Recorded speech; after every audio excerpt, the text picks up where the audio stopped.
Baik, assalamualaikum warahmatullahi wabarakatuh. Kembali lagi di Elnara Channel. Pada kesempatan kali ini kita membahas mengenai sawit lagi ya. Khususnya hari ini kita membahas mengenai pre-nursery. Tapi sebelum itu jangan lupa like, comment, dan share. Subscribe juga untuk agar saya lebih semangat untuk membuat videonya. Di sini kita akan mengenal bibit afkir kelapa sawit yang ada di pre-nursery. Untuk kali ini kita bahas pre-nursery dulu, nanti video selanjutnya kita akan membahas mengenai main nursery. Baik, langsung saja.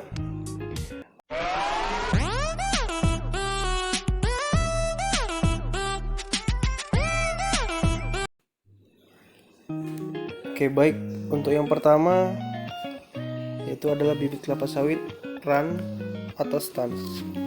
Bibit afkir yang ada di pre-nursery yaitu bibit yang pertumbuhannya terhambat sehingga ukurannya jauh lebih kecil dibanding bibit sehat seumurannya. Hal ini disebabkan oleh faktor genetik. Bisa kita lihat dari gambar mana bibit yang kerdil dan bibit yang normal.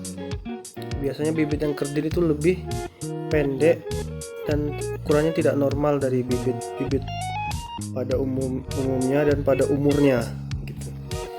Oke, lanjut kita yang kedua adalah rolled leaf atau daun yang menggulung. Definisinya adalah bibit dengan helai daun yang tergulung vertikal di sepanjang batang daun sehingga menyerupai bentuk tombak. Hal ini disebabkan oleh faktor genetik juga.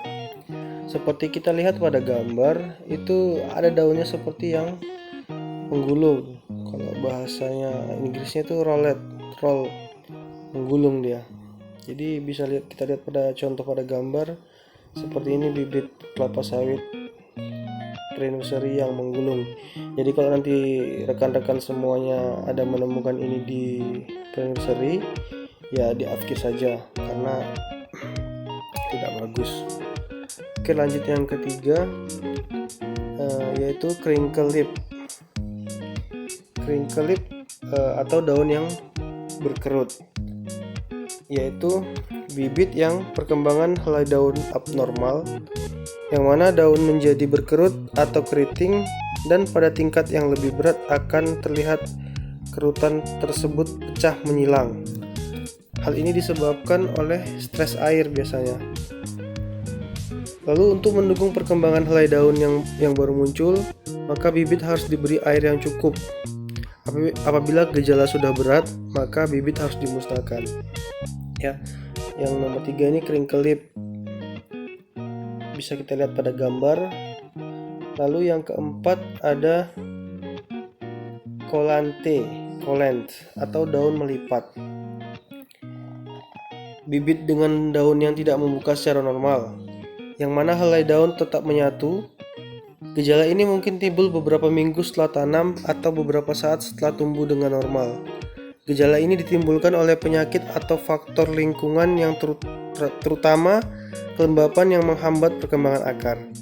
Pada tahap awal atau bibit yang masih kecil, sangat sulit untuk membedakan antara bibit normal dan yang menunjukkan gejala colant. Untuk itu, afkir bibit biasanya ditunda sampai gejala colant terlihat jelas, kurang lebih sampai berumur 6 bulan. Bisa kita lihat pada gambar nomor 4, ya bibit colant seperti itu. Daunnya sedikit melipat seperti itu. Lalu kita lanjut ke yang kelima adalah grass lip atau bisa disebut narrow lip, daun lalang atau daun sempit. Ya, bibit ini biasanya menyerupai bentuk daun yang sempit dan tegak, menyerupai daun lalang. Daun lalang ya. Hal ini disebabkan oleh faktor genetik juga. Ya, daunnya sempit seperti lalang, Imperata cylindrica. Jadi bibitnya itu seperti di gambar nomor 5, dia berbentuk seperti lancip, sempit dan seperti lalang. Lalu twisted shoot, pucuk bengkok atau daun berputar, yaitu bibit yang mempunyai daun yang melengkung setengah lingkaran dan pucuk yang terpilin atau menggulung. Hal ini disebabkan oleh penanaman kecamba yang dilakukan terbalik dan atau karena faktor genetik. Jadi biasanya kalau rekan-rekan nanam kecambanya terbalik antara radikula dan plumula, itu bisa menyebabkan twisted shoot, ya twisted menggulung, berputar ya. Menggulung tadi rolet. Jadi hati-hati pada saat penanaman kecamba awal, pastikan perbedaan radikula dan plumula jelas agar tidak terjadi upkir twisted shoot. Lalu ada chimera. Biasanya langsung bisa terlihat jelas nyata, ya, bibit dengan sebagian atau seluruh daunnya berwarna pucat atau kuning terang. Biasanya dia berbeda dari yang lainnya, langsung ada seperti warna kuning pada daunnya. Bisa ditemukan di pre-nursery juga di main nursery. Ya, biasanya langsung aja kalau misalnya rekan-rekan nemukan seperti ini langsung diupkir saja.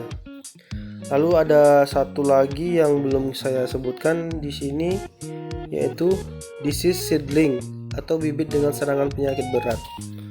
Ya,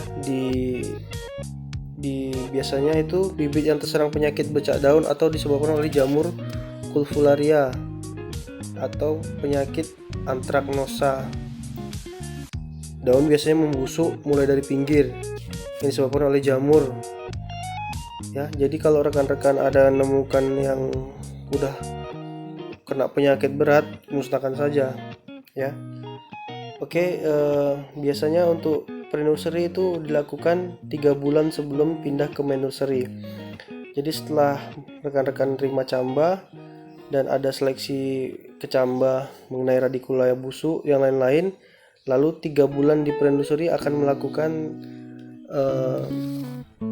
proses afkir atau kaling, ya. Jadi bibit yang kaling yang terdapat beberapa 7 atau 8 jenis tadi dimusnahkan aja, karena akan berpengaruh sampai 25 tahun ke depan. Kan sayang kalau rekan-rekan semua nanam bibit yang afkir tidak berbuah, ya, sudah ditanam tapi tidak berbuah.